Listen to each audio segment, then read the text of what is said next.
This week on Tequila Sunrise, you're going to hear from Sarah Barnes-Humphrey, the second half of our discussion with her, and you're going to learn what is her favorite reality show and how does that help her be a better leader. You're going to learn what this SHIPZ is all about. I said SHIPZ, folks, and what you can take away from her journey that can help you on your own. You better listen up.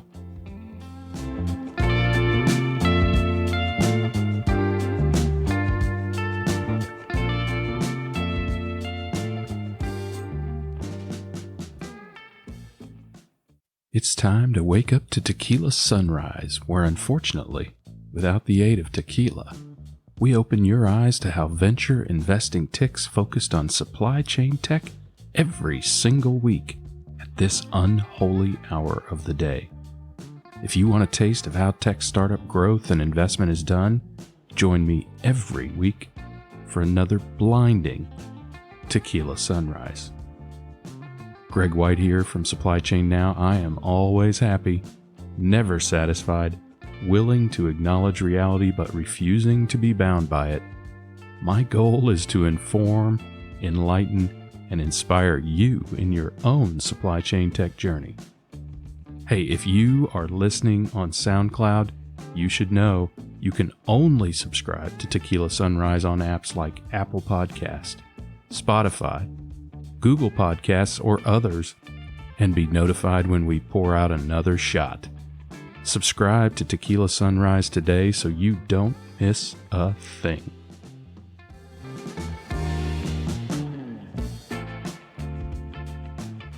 And now for the second half of our fascinating interview with Sarah Barnes-Humphrey, starting with, what is her favorite reality show? I think the other one is I like reality TV. And so a lot of my So downtime, how do you use that to your advantage? I'm using reality TV to my advantage because I think that it really showcases communication and it really showcases strategy depending on which show you're watching. Yeah. And so I can turn that into a bit of advantage when I'm doing my day-to-day and figuring out new ideas too, I guess. What is your favorite reality show? You're Come on, you brought it up. You got to confess it. Big Brother. Really? Yes. Big Brother. Okay. Well, it's all about strategy, and it's all about communication, and it's all about how you interact with people. I'm so desperate. It's a social experiment. I mean, you can't get much better than that. You've got 16 people in a house and somebody comes out a winner. And so your social game has to be on point and your game has to be on point. But in the background, you have to be strategically placing people and planting seeds to get you to the end. Wow. So I have gotten to the end of Netflix.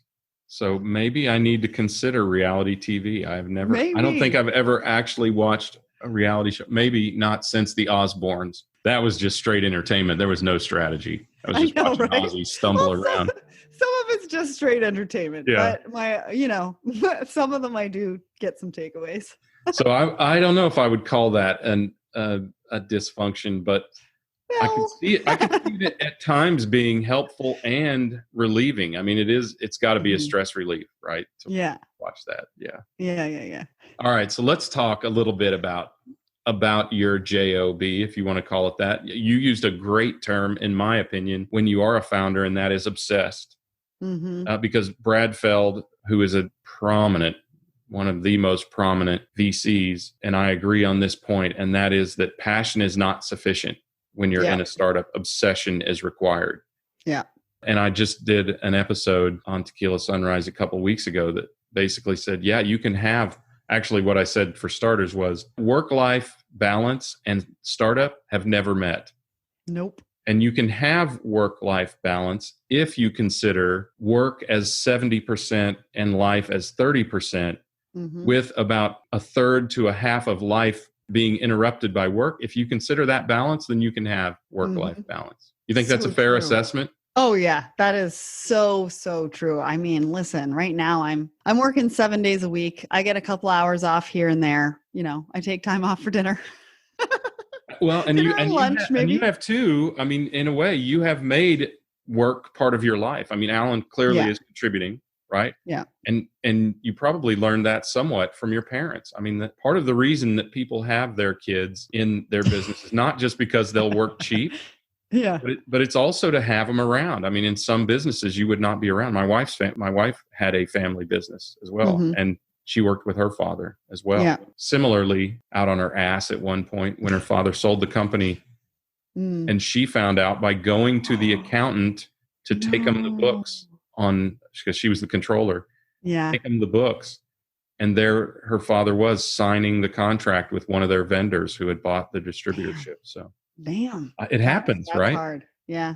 Yeah. Um, I mean, and it all depends on how they think about it too. And whether they feel like they're shielding you, like protecting you. And there's different mentalities, especially in the different, stages of life and how you look at things and how you've been brought up. And so, good intentions probably could have been done differently according to somebody else. That's always the case. Yeah. And the thing that I've learned is you just never look back. I mean, It is what it is.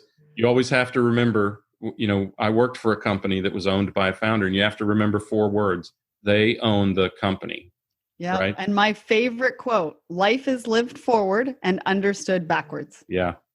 Yeah. That's brilliant. Mm-hmm. Favorite. All right. So let's talk about your company. So tell us a little bit about SHIPZ. And first of all, how you came to start it, maybe even how you got the idea and how it plays in the ecosystem today. You shared a little bit about your pivot, but let's talk about where you are today. Sure. Yeah. So, coming from the freight forwarding world, I know what you go through as a freight forwarder. I know what you do for free, right? There's a lot of things that freight forwarders are doing for free right now. But then more importantly, the frustrations on the shipper's side. And when I was doing sales, I was in front of mid-market importers and exporters all the time.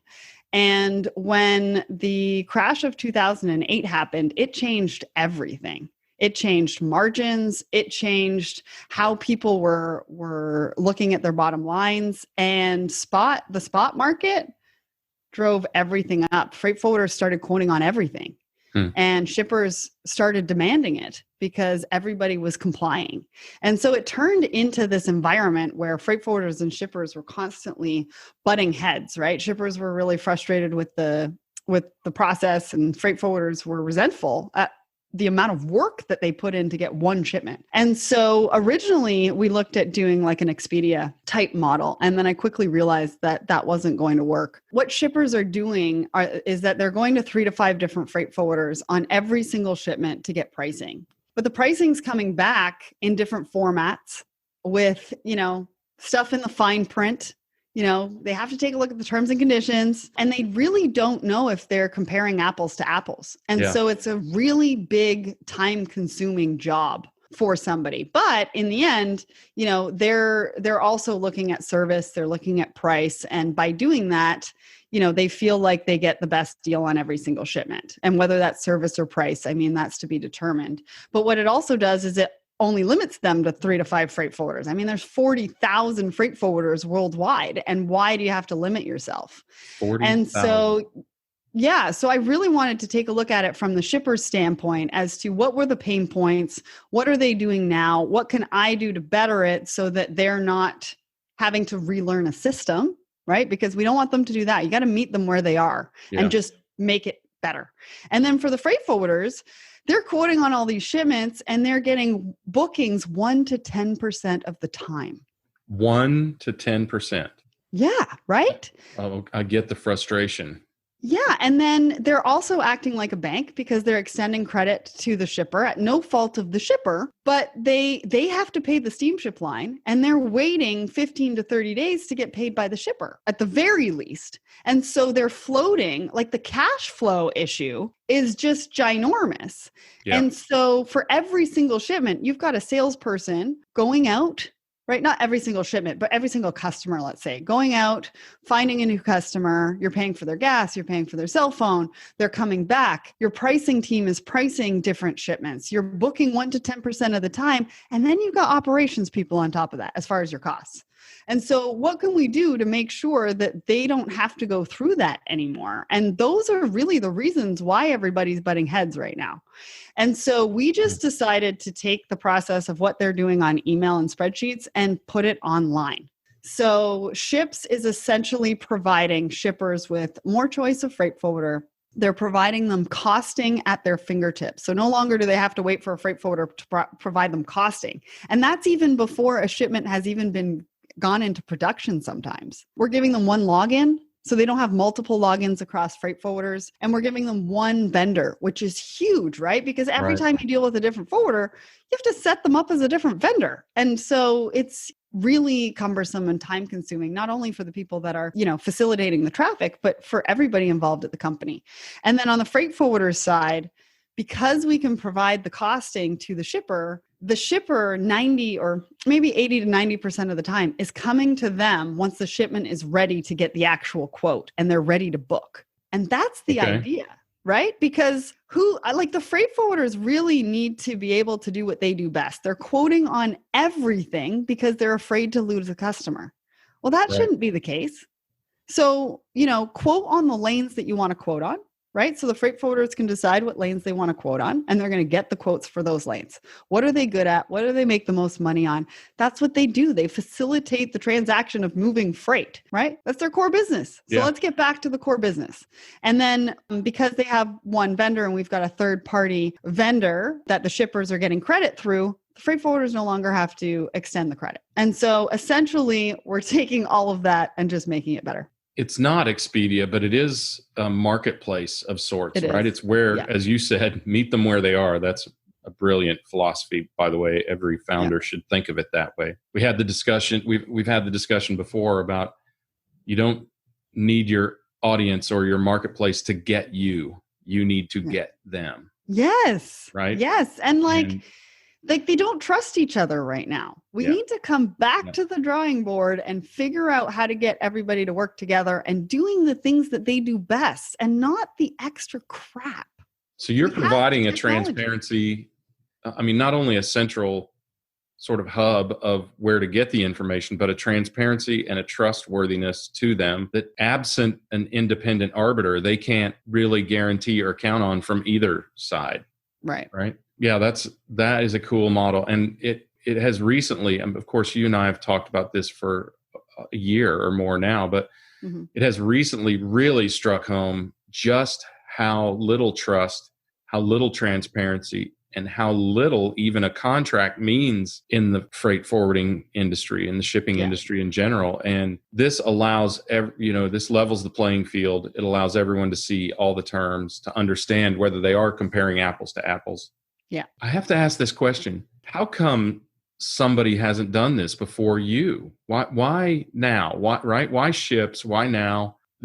Doesn't this seem like a problem that somebody should have figured out some time ago? I know you being in the industry have to feel that way, right? Yeah, no, I absolutely do. It's taken us a while because we've really built it based on feedback. And so it took us a while through research and development to really understand what we wanted to create.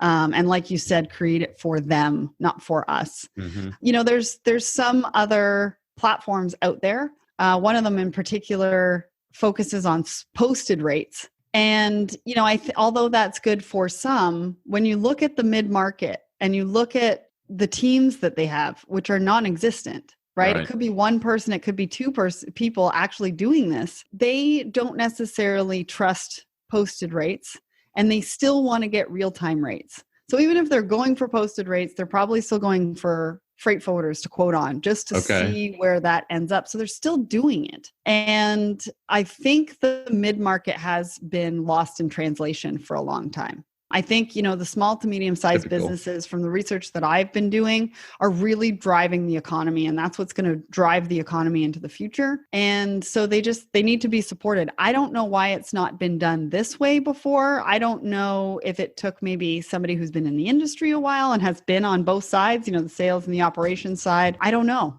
I don't know what that is, but I do know that it's just something simple that just needs to be done to help make that process better for both sides. So, it's funny you say that. The someone who's been in the industry, because I think so often disruptors come from outside the industry and sometimes purely from a tech perspective. But the value of, certainly that is valuable. I call it the blessing of naivete. Right. You don't have the overhead, the burden of knowing the way it's been done before. Yeah. But sometimes when you have only that perspective, you throw out the baby with the bathwater. You just say, none of this works. Let's just start over. And there is some element, certainly a valid portion of element, that knowing the industry and having the gift of applying that naivete as if you are an outsider allows you to break through and enables that a lot better. So that industry expertise becomes a really important part. You need a tech geek and you need an industry geek. Yeah. Right? I mean, you really need somebody who geeks out on this, right? Yeah. As well as that. And you've got that, right? John's not that familiar. Your co-founder is not that familiar with the industry, correct? Well, he is, but more from a trucking and a courier standpoint, but he definitely knows the software and the tech side. And so he's got a little bit of both, which is great. And I feel like if you do come in from the outside, sometimes it takes a lot of education to get them to where you need them to be as a customer, because you're not, and I'm going back to what I said, meeting them where they are. Right. And versus having them meet you where you think they should be. Right. Which in this industry is not an easy thing to do. Yeah, that's right. And in a lot of industries, it's very difficult because you do have to get them. I mean, I think about the companies that I've worked for, started or run or sold or whatever. We were really good at that. And I can't say it was intentional on my part. My teams were always really strong at that, of getting the customer and making sure they knew that we got them. Yeah. And that is when you've broken through.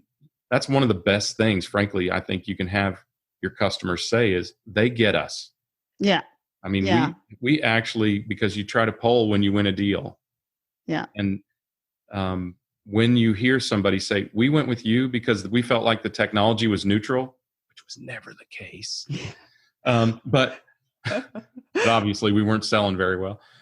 But you got us. So if that is the trigger point that gets you over the line, use it. Be it, right? Yeah. Yeah. And the amount of forwarders, right? Because we've got two customers. We've got the importers and the exporters, and we've got the forwarders. And the amount of forwarders that have called me super excited about this platform. And they've been pitched marketplaces and platforms over the last couple of years, and some of them have tried them. Yeah.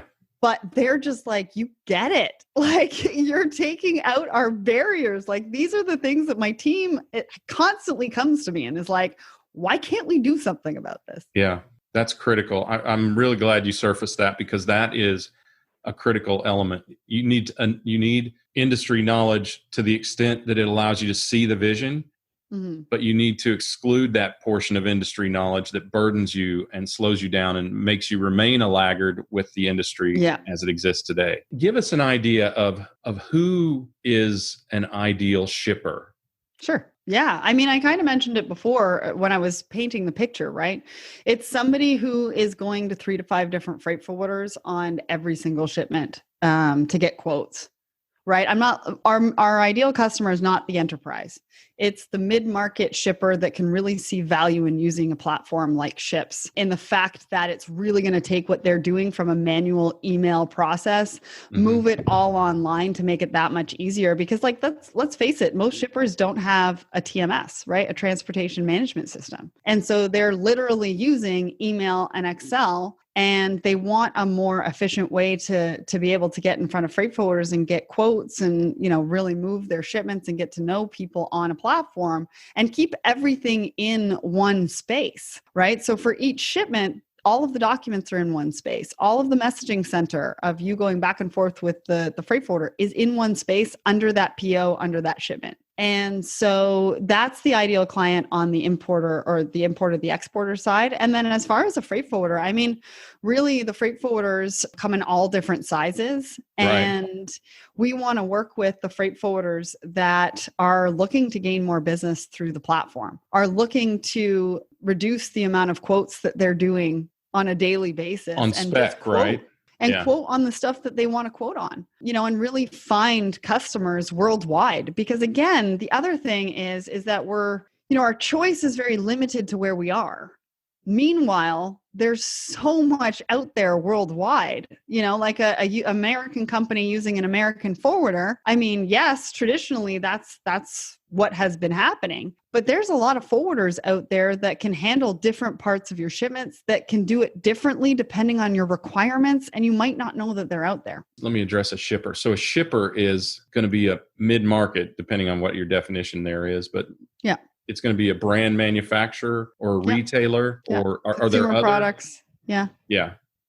Interesting, because that is a huge and hopefully growing portion of the organization. And I think as reshoring and nearshoring occurs, that's going to be a dynamic that's in substantial flux, and that's going to create disruption for those companies. The simplification of this process seems really, really valuable to that market. Yeah, absolutely.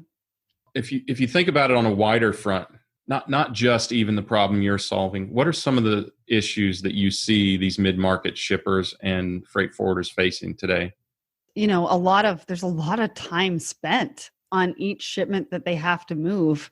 I mean, if you consider somebody working with their purchasing department to decide on whether they want to purchase that product from that supplier or not, they need to know all of their landed costs. Mm-hmm. And so they go to a freight forwarder and they ask for the pricing and what it is right now, so that they can inflate it to put it in within the cost of the product, so that they can figure out what their total landed cost is. So that alone takes a long time, right? Because the forwarders may not have all of the pricing on hand. Potentially, depending on where it's coming from. It might not be a lane that they're good at. And so they've got to source the information. And so you're looking at anywhere from a couple of hours to 48 hours just for that to happen. Right. Wow. And so there's the lag. There's a real lag at every single part of this journey that can be streamlined and easily done. I mean, if you go on the SHIPZ platform and you enter in your shipment information as to what you want to bring in, let's say Shanghai to Toronto, and you click get SHIPZ estimate, well, you're going to get a pricing from port to port or from airport to airport that you can easily inflate to put into your total landed costs to get an idea of what that looks like. And you're going to get that right away. And then you go to the forwarder. So you're no longer exhausting your forwarder, where your forwarder is like, am I just quoting on this just to give you costing again? Or are you actually going to book with me? Yeah. And I could see that becoming burdensome for the relationship, right? At some point. Yeah. Have you outstayed your welcome before you give them, or do you give them enough business to make it worth their while to do? And it happens all the time. Yeah. And some shippers are like, I don't understand why my freight forwarder won't give me a price, or why they take so long to give me a price. Well, did you give them any bookings lately?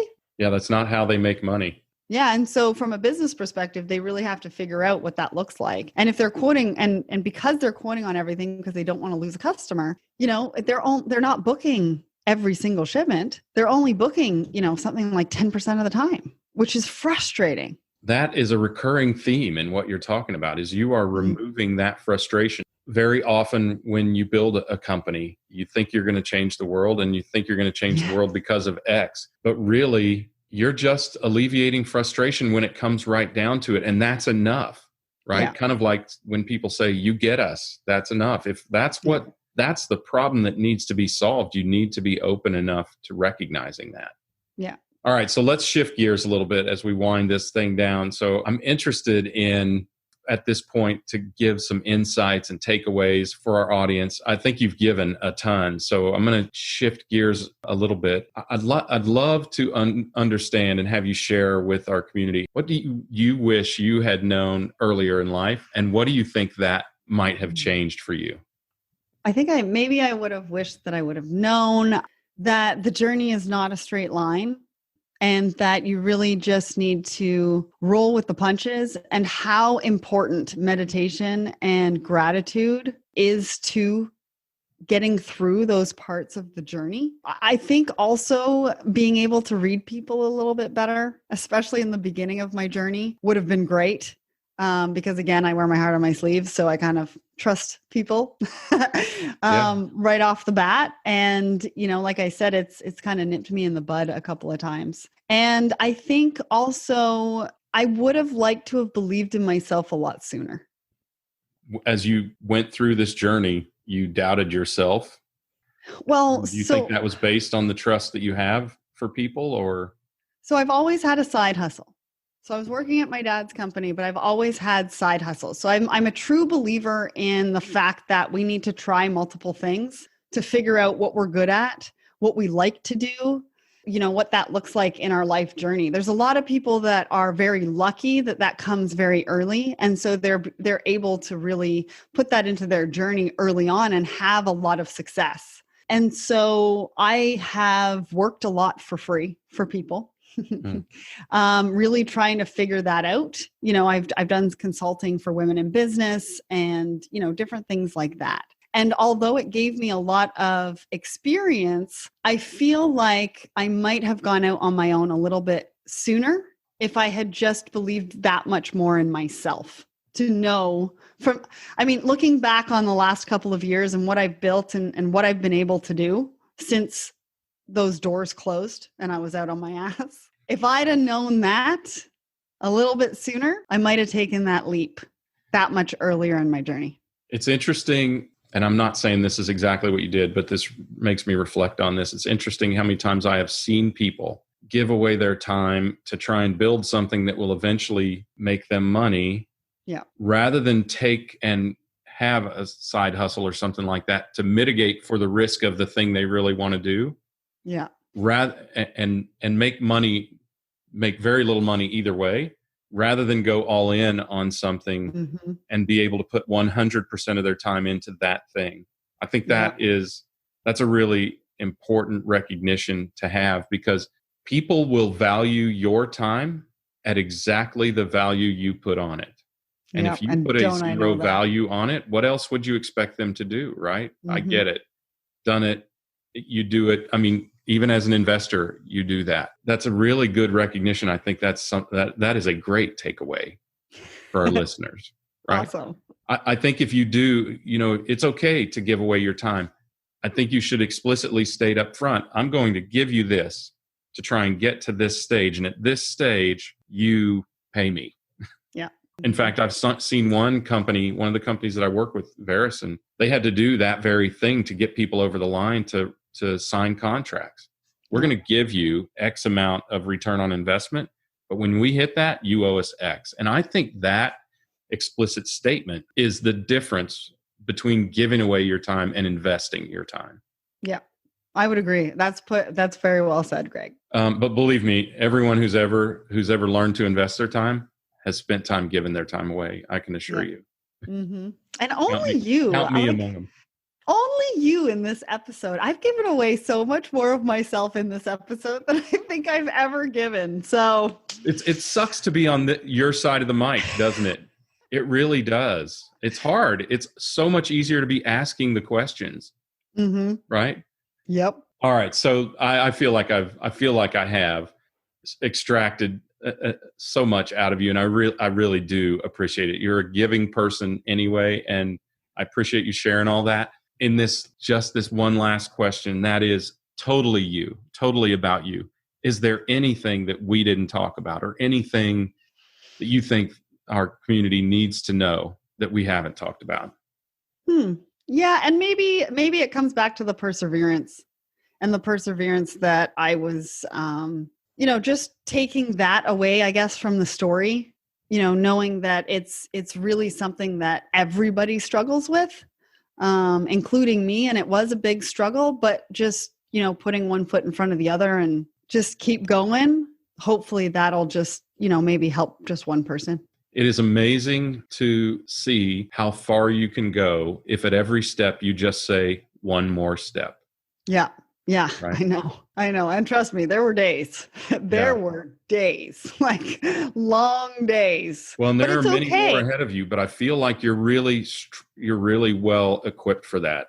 I mean, I think this, another thing that people need to recognize is that those things you've experienced that you're throughout your life, they build you into the person to be able to take on the rest of your life. Yeah. Right?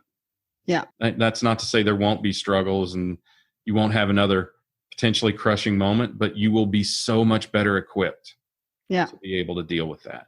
Right. Yeah. Yeah. Well, and sit with it. I think the most important part is to, sit with it and experience it, whatever that is for you emotional wise, right? Whether that is tears, whether it's anger, whatever that is, sit with it and experience it. And that's also what's going to get you through. But if you concentrate on gratitude, like Claudia said today, I don't know when this is airing, but she did the buddy check. Claudia Fried, she did the buddy check today. And she said, if you're in gratitude, you can't be sad. That's really well said. Yeah. That's awesome. Mm-hmm. Well, thank you. First of all, big thanks to you. Just in case anyone forgot who you were, Sarah Barnes-Humphrey, CEO of SHIPZ and Let's Talk Supply Chain. I really appreciate you spending time with us. Always great to see you. We've got a lot of work ahead of us, and I'm really looking forward to doing it. This time, you're not going to be out on your ass. You're going to be kicking ass and and taking names. So I'm looking forward to that. Yeah. Thank you so much for having me on the show and for pulling all of that out of me. I just hope people enjoy it and, they get some value out of it. So I appreciate, you and what you guys are doing over at Supply Chain Now, and especially on this show. You guys are doing amazing work. So I just appreciate being a part of it. Thanks. I appreciate it. All right, everybody. That's it for Sarah. If you want to know any more, you're going to have to ask her yourself. Hey, Sarah, how do people contact you? So they can go to letstalksupplychain.com or SHIPZ, SHIPZ or Z.com. Yes.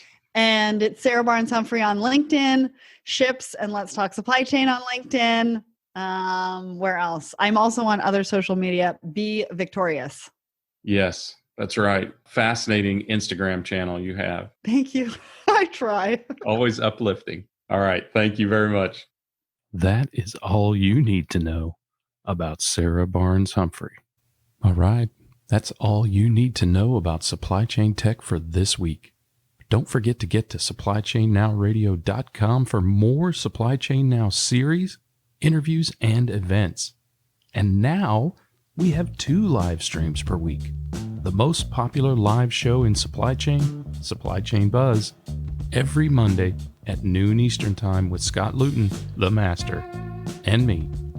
Plus, our Thursday live stream, to be named later, where we bring you whatever the hell we want. Like a few weeks ago when we interviewed our producer Clay, the dog, Phillips. Thanks for spending your valuable time with me, and remember, acknowledge reality, but never be bound by it.